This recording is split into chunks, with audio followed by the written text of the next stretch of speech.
अनिल भाई जब घर में आई थी आपकी सासू की बेटी, उस दिन तो उसने बड़ा सम्मान किया था माँ का।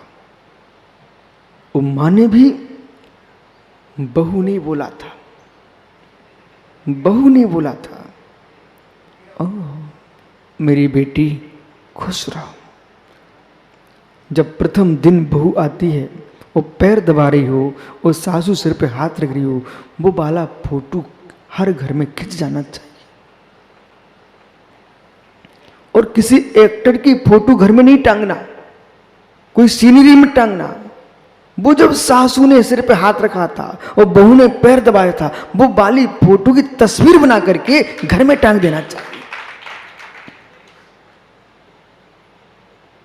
उसको उठने नहीं देना, मिटने नहीं देना।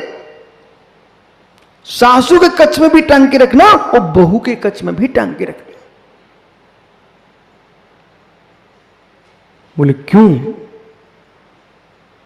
ये दिन है, इसे देखते रहो। फिर एक दूसरे का चेहरा क्यों नहीं देखना चाह रहे हैं? प्रक्रिया के बदलने से वस्तु मतलब भूल मत जाना, अवस्तु हो जाती है। जब वो सासू का हाथ बेटी के बहू को बेटी करे, बेटी के हाथ सिर पर रखा हुआ है और धनुष तुम्हारी बेटी पर तुम हाथ भी रखोगे तब भी तुम्हारी पैर नहीं छूती है, पर देखो बहू तुम्हारे पैर छूती है। और जिसे तुमने जन्म दिया पर रोटी खिलाने नहीं आएगी माताओं, बहू रोटी खिलाएगी। इसको क्यों भूल जाते हो?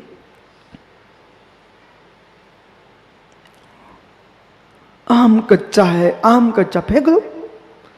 अरे पागल, आम कच्चा है, आम कच्चा है, ठीक तो आने दो कच्चा, क्या टेंशन आपको? घर में भूसा नहीं है क्या तुम्हारे? घर में भूसा नहीं है क्या तुम्हारे?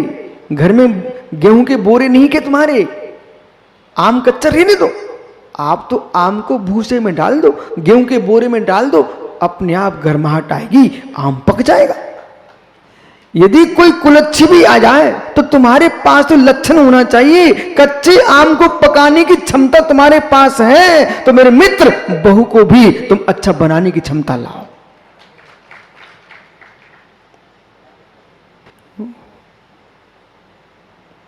समझ में आ रहा है?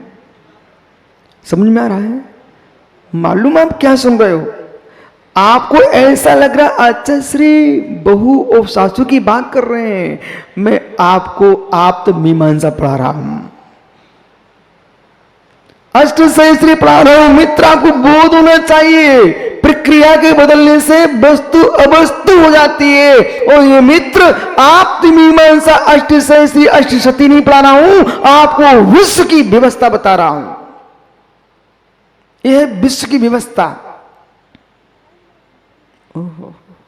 जितनी संप्रदाय बने, जितने पंथ बने, जितने मजहब बने, हे मित्र, प्रक्रिया के बदलने से वस्तु अवस्तु हो जाती है। वो कैसा दिन होगा हो मित्र, वो कैसा दिन होगा हो। इन आंखों को बंद करके जब मैं देखता हूं, बाकलीवाल जी 24,000, एक नहीं दो नहीं, 24,000 दिगंबर मुनियों के आचार थे भद्रभाऊ स्वामी।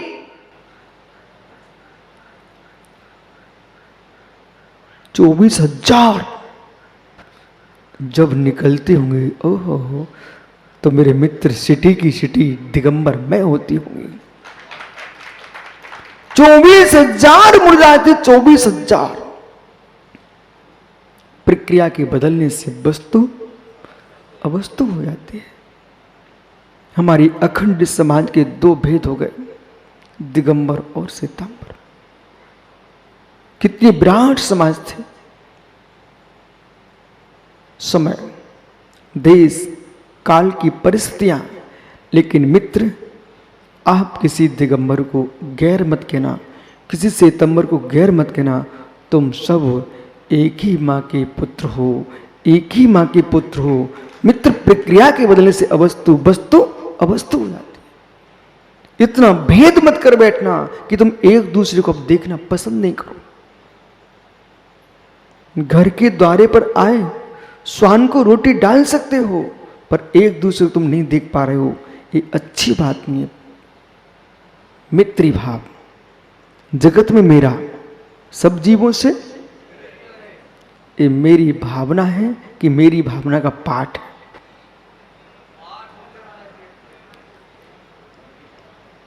प्रक्रिया के बदलने से वस्तु भूल मत कर लेना। भद्रभाहु स्वामी के शासन काल में इस भारत की भूमि पर 24,000 मुनिराज विचरण करते थे। ऐसे काल ने, दुष्काल ने का प्रभाव अकाल पड़ने से हमारी अखंडता में खंड हो गए, बदल गए। जो बहू को, जिस बहू को सासू ने हाथ रखा था सिर पर, जिस बहू ने पैर छुए थे मां के दबा दबा करके, आज मेरे मित्र वो दिन सामने दिखाई दे रहा है कि बहू की लाश पड़ी हुई द्वारे पर। ये क्या हो गया? ये क्या हो गया? कभी विसंवाद हो जाए, कभी झगड़ा हो जाए तो ज्ञानी निर्णय मत कर लेना, बात कर लेना। निर्णय मत कर लेना, बात कर लेना। बहुत सारी बातें महेंद्र भैया भ्रम के कारण काम बिगड़े, भ्रम के कारण, ऐसा था नहीं, भ्रम के कारण। और ये तो पंचम काल कलयुग है। इस सासू का भ्रम तो बड़ा विचित्र होता है भाई, सासू का भ्रम बड़ा विचित्र होता है। विचित्र सागर जी, विचित्र होता है मित्र। बोले कैसा? अंजना की सासू को भ्रम हुआ तो अंजना जैसे सती को घर से निकाल दिया। नीली की सासू को भ्रम हुआ, उसने क्या क्या नहीं कर डाला। सोमा की सासू को भ्रम हुआ, उसने क्या क्या नहीं कर डाला। हे मित्र, क्या सासुओं का जीवन भ्रमरूप ही होता है? मां किसी की बेटी को बेटी जानना सीखो, तुम्हारा वंश ही तो बढ़ाएगी, तुम्हारा कुल ही तो बढ़ाएगी। ऐसी दुश्मनी मत करो, उसकी जान चली जाए। पंडित जी, यहां तक का विषय नहीं है।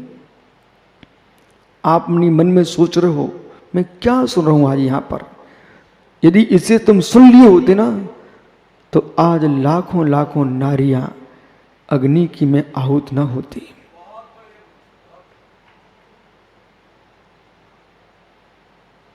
कितनी बेटियां मां नहीं बन पाई, और कितनी मां बनने के बाद अपने बेटे का चेहरा नहीं देख पाई।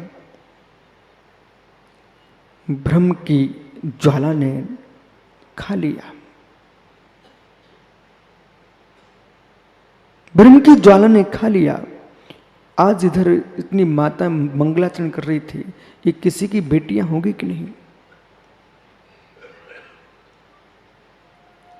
नगर में साधु महात्मा पधारे हैं, उनकी आहार चर्या करा रहे हैं, गोचरी करा रहे हैं, कोई की बेटियां होंगी कि नहीं? और इस समाज में भ्रम नहीं होना चाहिए। पुत्र पुत्री में भेद मत करो। धर्म का मार्ग दोनों के साथ है। भगवान ऋषभ देव ने आपको यही बताया है। भगवान ऋषभ देव ने यही बताया है। ब्राह्मी सुंदरी को भी विद्या दी है, तो भरत आदि चक्रवर्ती आदि बेटों को भी विद्या दी है। परंतु घर के द्वारे पर अनिल लाश पड़ी हुई थी। ऐसा क्यों हो गया? ये क्यों हुआ गया? उस दिन की याद कहां विलीन हो गई जब बहू ने पैर छुए थे दबा दबा करके, और मां ने, सासू मां ने सिर पर हाथ रखा था आशीर्वाद का। ये दिन आज कैसे बदला? दोनों का हृदय गदगद था। कहीं ना कहीं प्रक्रिया विपरीत हुई है, कहीं ना कहीं प्रक्रिया विपरीत हुई है।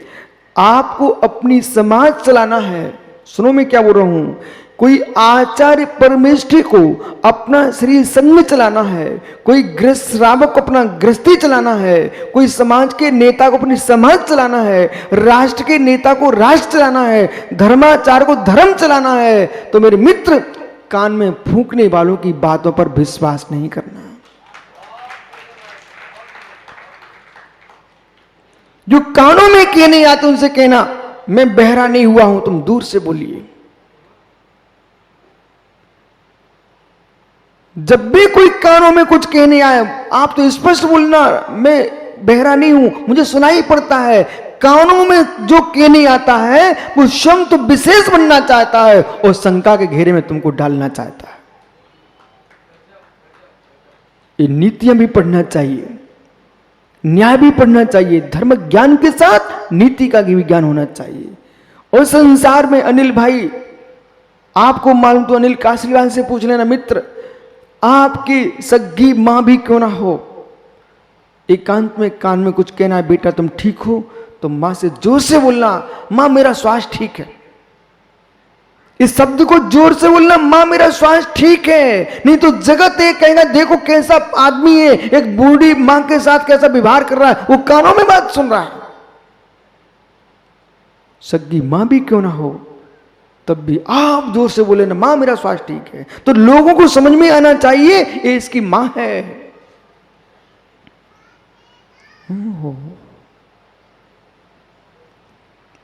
भले आपकी बहन भी क्यों ना हो, बिना सगी बहन भी क्यों ना हो, बेटा एकांत में उससे बात करोगे, धीरे धीरे कान फोसी करोगे, कान में बात करोगे। ये लोक है, रिश्ता तुम्हारा है, परिणाम तुम्हारे हैं, लेकिन जगत की आंखों का रिश्ता तुम्हारा नहीं है। वो गलत सोच सकते हैं, प्रक्रिया के बदल से वस्तु अवस्तु हो जाती है। विराजो में आगे की बात करता हूं। जो लोई पेट भरने वाली थी, बिने भाई जो लोई बेटा पेट भरने वाली थी, पेट भरने वाली थी, वो आप चौकी पर रखा और रखते इतने जोर से बेलन चलाया कि लोई की रोटी बनने की जगह लोई फिक गई। और जैसे सुमति लोई फिकती पांड्या वो जाकर के मिट्टी में गिरी। अब क्या करोगे, अब क्या करोगे? जिस लोई से तुम्हारा पेट भराने वाला था, रोटी बनने वाली थी, प्रक्रिया के बदलने से वस्तु अवस्तु हो जाती है और जैसी जमीन पर फिकती है उसमें मिट्टी छप गई, अब रोटी नहीं बन पाएगी। मेरे मित्र रोटी वहां पर अवस्तु हो चुकी है।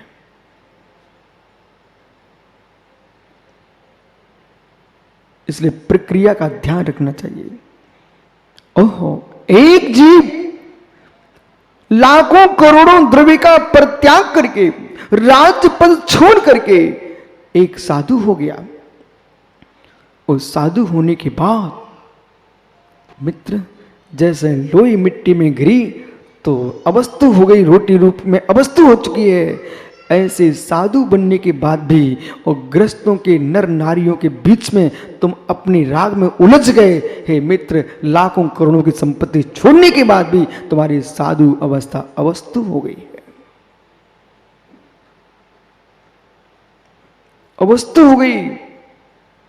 राकेश पंडित जी मित्र, आपने श्री छोड़ी, श्रीमती छोड़ी, उसका फल संतान छोड़ी और यहां आकर के रायपुर में तुम अजित पंडित जी के बेटों को खिलाने लग जाओ तो मेरा जैसा आदमी रो पड़ेगा। ओहो, घर की श्री छोड़ी, श्रीमती छोड़ी, अपने स्वयं के बेटे बेटियां छोड़ी और तुम अजित पंडित जी के बेटों को इसलिए खिला रहे हो कि पंडित जी मुझे एक रोटी खिला देंगे आज रायपुर में। ओहो, प्रक्रिया के बदलने से वस्तु अवस्तु हो जाती। मित्र, आपका जो मोक्ष मार्ग था एक रोटी के राग में, हे मित्र आप धाय मां बन गए जहां साधु बनने वाले थे।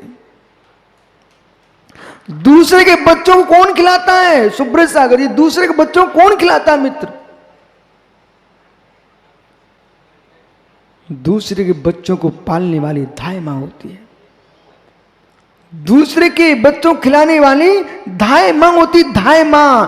हमारे श्री मूलाचार्य आचारांग सूत्र में लिखा हुआ है, यदि साधु आहार चर्या को जाए, वो आहार के उद्देश्य से, जब आहार नहीं हो इसके उद्देश्य से, माना कि राकेश पंडित जी मुनिराज बन गए, वो अजित पंडित जी के बेटा छोटा था, उसे इसलिए खिला रहे हैं, इसलिए खिला रहे हैं कि पंडित खुश हो जाएगा कि महाराज जी कितने अच्छे हैं, हमारे रोते बच्चे को मना रहे हैं। और ऐसा करके पंडित जी चौका दिल लगा लेते हैं और फिर महाराज राकेश सागर जी आहार करके आते हैं, तो इनके आहार चर्या में 46 दोषों में एक धाय नाम का दोष लगता है।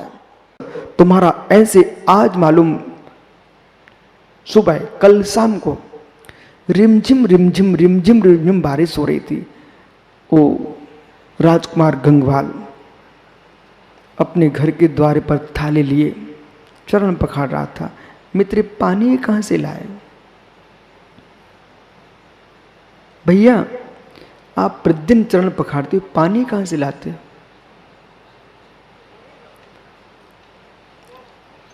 उसमें कहां से आया? तो गिरते पानी को छतरी लगा लेना, तुम गीले ना हो। पर मित्र, बादलों को गाली मत देना, बादलों गाली मत देना, भी ना गिरे तो तुम्हारे घर के कुएं में भी पानी नहीं आएगा। विशाल विशाल अनेकांत की आंख से देखो। आप अपनी छतरी में रह लेना, पर बादलों को मत रोकना। अपनी छतरी में रह लेना, बादलों को मत रोकना। यही बादल तुम्हारे घर में भोजन लेके आते हैं, आप घर में पानी लेके आते हैं। यही बादल मित्र तुम्हारे घर में साधु को खड़ा किए हैं। मत बादलों को रोको, बादलों को मत रोको, तुम छतरी लगा लो मित्र। बादलों को मत, तुम छतरी लगा लो। साधुओं को मत रोको, तुम्हें नहीं सुहाते तो आंखों पे पट्टी लगा लो, लेकिन साधुओं को रोको मत। बराबर। रिमझिम रिमझानी पानी गिर रहा था, याद है आपको? शाम की रिमझिम रिमझिम पानी गिर रहा था। विश्वास मानिए, मूसलाधार पानी से तो बाढ़ आती है, मकान गिर जाते हैं, भवन बह जाते हैं, वाहन बह जाते हैं, लोग मर जाते हैं। पर रिमझिम रिमझिम बारिश से फसल लहराती, किसान मुस्कुराता है। एक एक बूंद वृक्ष के पौधे की जड़ में जाती है। ऐसे मित्र सरवार सागर जी रिमझिम रिमझिम बारिश की भांति तत्व का उपदेश जो है इन्हें भव्य श्रोताओं के हृदय की खेती में ऐसा जाता है, इनकी मोक्ष की फसल लहराएगी।